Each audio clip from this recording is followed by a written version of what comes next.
Gray Fullbuster. Gray Fullbuster was one selected to become an S-Class wizard.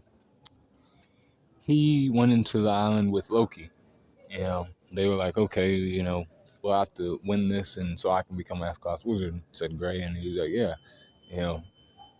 Then Zoldio pulled up on him, in the form of Capricorn. Loki told everybody to leave, even Gray.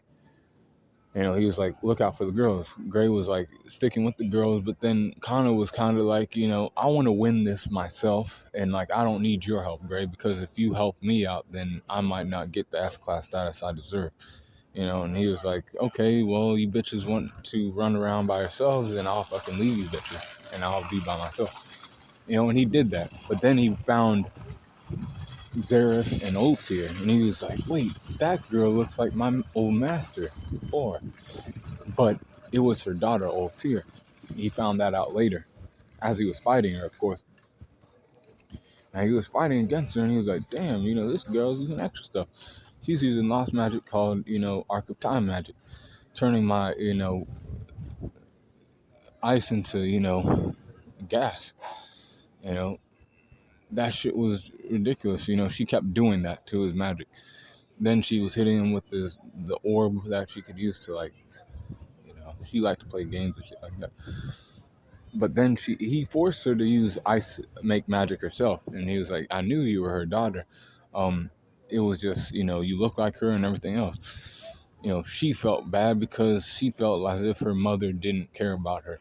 But her mother did care about her. She found that out when Gray shot her into the water.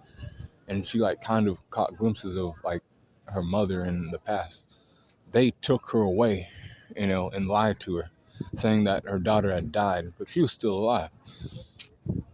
And then she had to move on, and, like, then she taught Gray and Leon ice make magic and everything else. So they were kind of like siblings in a way. They had like a brother and sister kind of relationship after that. And then she left the island with Melody, and he was just fighting against Hades. His magic didn't do too much. He wasn't the weakest one of the members, but he was like right in the middle of the pack, because Urza and Natsu were more powerful than he was. But he helped out there, and then he put his hands together for the Fairy Sphere and all that extra stuff, right? So his strength's 87%, speed 85, 85 for his durability, and 86 for his endurance, 85 for his intelligence, and 86 for his experience, 85 for his close skills, and 87 for his range skills, 84 for his recoup, and 87 for his hacks. Overall power score is at 85.7 for Great Fullbuster during Tenrou Island. So be cool calling on the corner.